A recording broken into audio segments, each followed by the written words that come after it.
Akemashite omedetou gozaimasu. Hey, bonne année les gens. J'espère que les fêtes furent bonnes.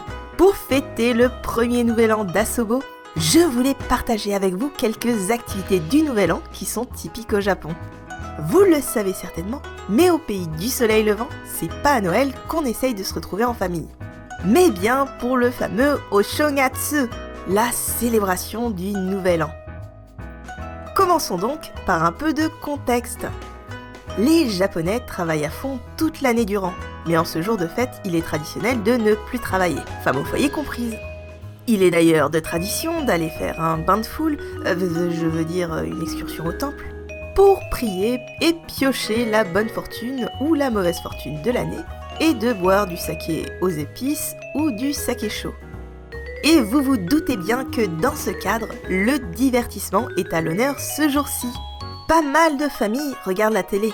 Les émissions spéciales en cette période de l'année sont très populaires. Mais avant la télé, les jeux ont rempli un grand rôle en ces périodes de fête. Laissez-moi vous présenter 5 petits jeux du Nouvel An. Numéro 1, le Hanafuda. Ah mais c'est pas vrai, il est dans toutes les vidéos de cette chaîne celui-là. Et d'un autre côté, c'est normal, c'est un incontournable. Ceux qui nous suivent le savent, mais c'est un jeu où vous allez tenter de faire des combinaisons pour gagner des points.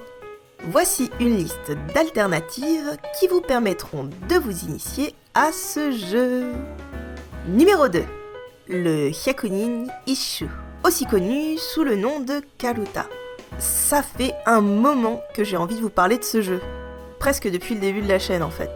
Et j'espère pouvoir entrer en détail dessus en 2020, mais en attendant... Les poèmes et les jeux au Japon, c'est une formule classique. Dans ce jeu, des cartes sont disposées devant vous et votre adversaire. Une voix lira au hasard les poèmes qui sont sur ces cartes, et c'est à vous de taper le plus vite possible sur la carte correspondante. On verra certainement les règles avancées dans l'année si je continue assez longtemps. En attendant, et si vous voulez essayer sans nécessairement connaître des poèmes, voici des options qui me semblent plutôt pas mal. Numéro 3, le Hanetsuki. Allez, je vous propose aussi un jeu d'extérieur. Le Hanetsuki, c'est un peu comme un badminton. Sans filet, avec une raquette en bois, mais rectangle. Et joué plutôt en kimono. Ouais, bon, c'est pas un badminton, rangez vos shorts. Le but du jeu sera de ne pas faire tomber le volant et de le renvoyer à l'adversaire. Et si vous le faites tomber... votre adversaire a le droit de vous gribouiller sur le visage. Est-ce que c'est puéril ? Oui, peut-être. Mais moi ça m'éclate. Le jeu du Hanetsuki n'a pas de barrière de savoir ou de langue. Donc pas besoin d'adaptation. Vous pouvez juste choisir le vôtre en fonction des dessins sur les raquettes qu'on appelle les Hagoita.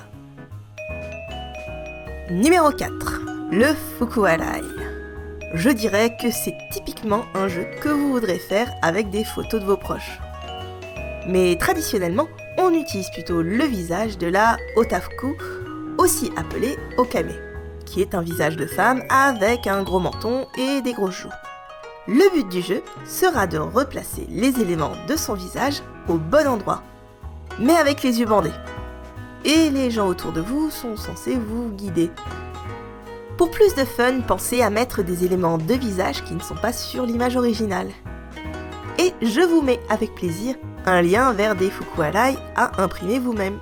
Et j'en profite pour vous recommander un jeu on game qui pour moi est complètement inspiré.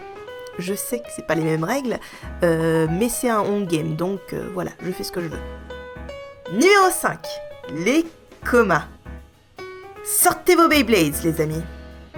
Et rangez-les à nouveau dans le fin fond de votre grenier. Les komas, c'est une bataille de petites toupies.